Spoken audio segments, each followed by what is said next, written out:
ભાઈઓ બહેનો, આજે મેં છાપામાં એક બહુ રમૂજી સમાચાર વાંચ્યા. સવારે ગાંધીનગર તો નીકળતો હતો. અહીં આવ્યા પછી મેં જરા પૂછપરછ કરી તો મને થયું કે આ રમૂજી સમાચારની માહિતી તમને પણ આપવી જોઈએ. આપું ને? પણ તમે પછી આગળ પહોંચાડશો ને? પાકે પાયે પહોંચાડશો? પછી આમ અટકી ના જવી જોઈએ માહિતી. જવાનીઓ મંજૂર. મિત્રો, આજે મેં છાપામાં એવું વાંચ્યું કે મુખ્યમંત્રીના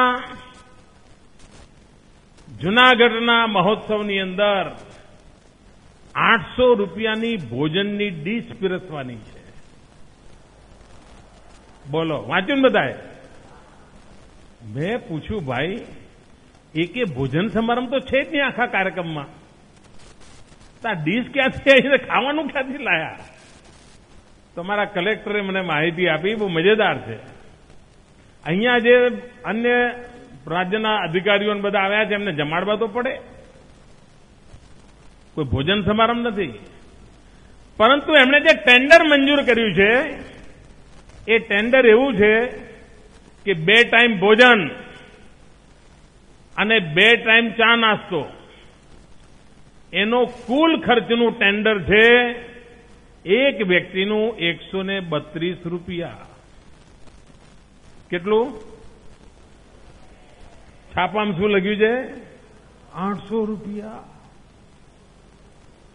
સાહેબ, કેવી કેવી ચાલે છે ચાલાકીઓ જુઓ.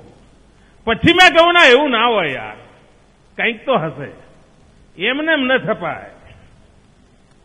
800 છાપાવાળા આવું ધરાળ ખોટું લગે એવું બને નહીં. તપાસ કરો ભાઈ.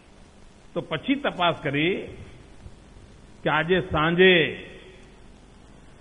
માનનીય ગવર્નર સાહેબનો એક કાર્યક્રમ છે એટ હોમ. એ કાર્યક્રમનું નિમંત્રણ ગવર્નર આપે છે. એ કાર્યક્રમનું આયોજન ગવર્નરની ઓફિસ કરે છે. ન એમાં નરેન્દ્ર મોદીને કંઈ લેવા દેવા હોય છે, ન રાજ્ય સરકારને લેવા દેવા હોય છે. અમારે તો ખાલી બિલ ચૂકવવાનું હોય છે. એમણે ટેન્ડર મંગાવ્યા હતા. શેના માટે? ભોજન માટે નહીં. 2 ટાઈમનું ભોજન, 2 ટાઈમનો નાસ્તો 132 વાળા નહીં.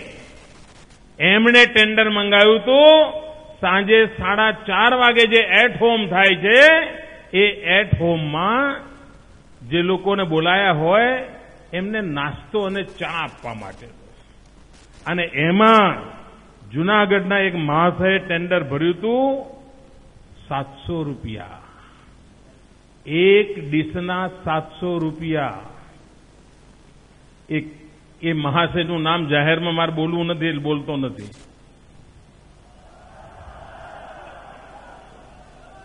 અને ગવર્નરે નક્કી કર્યો કે ભાવ.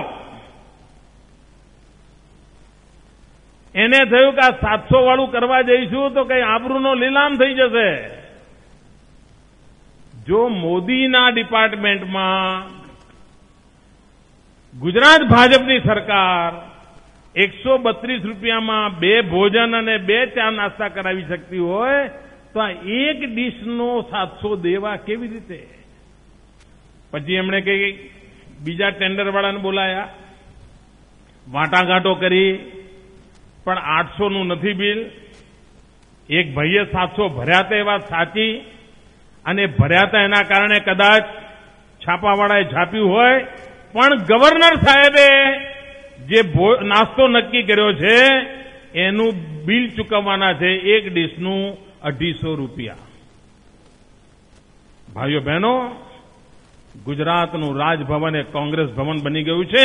એનું આ પરિણામ છે. એનું આ પરિણામ છે. અને છાપાના મિત્રોને પણ મારે કહેવું છે કે આંખ મીચીને મોદીને બદનામ કરવાની જે પેરવી આદરી છે એમાં આવી રીતે ક્યારેક ને ક્યારેક તમે સપડાઈ જશો. તમને હતું કે મોદી મરશે આનાથી, કે દુષ્કાળમાં 800 રૂપિયાની ડીશ ખાઈ છે, મોદી બદનામ થશે, એવા ઇરાદાથી જેમણે આ મોદી સરકારને ખતમ કરવાની સોપારીઓ લીધી છે એવા જૂઠાણા ચલાવનારાઓને સારું થયું કે આ વાત બહાર પડી એટલે મને કહેવાનો મોકો મળ્યો. આ નિર્ણય ગવર્નર સાહેબનો હોય છે. કમનસીબી છે મિત્રો, કમનસીબી છે કે આ પ્રકારની પ્રવૃત્તિઓ ચાલે છે. આ એવી સરકાર છે કે જેણે ભૂતકાળની સરકારો કરતા ખર્ચા ઘટાડ્યા છે. આ એવી સરકાર છે કે જેણે વિકાસના કામોની અંદર બજેટ ખર્ચ્યા છે અને એનું પરિણામ છે કે આજે ગુજરાતમાં વિકાસ દેખાય છે.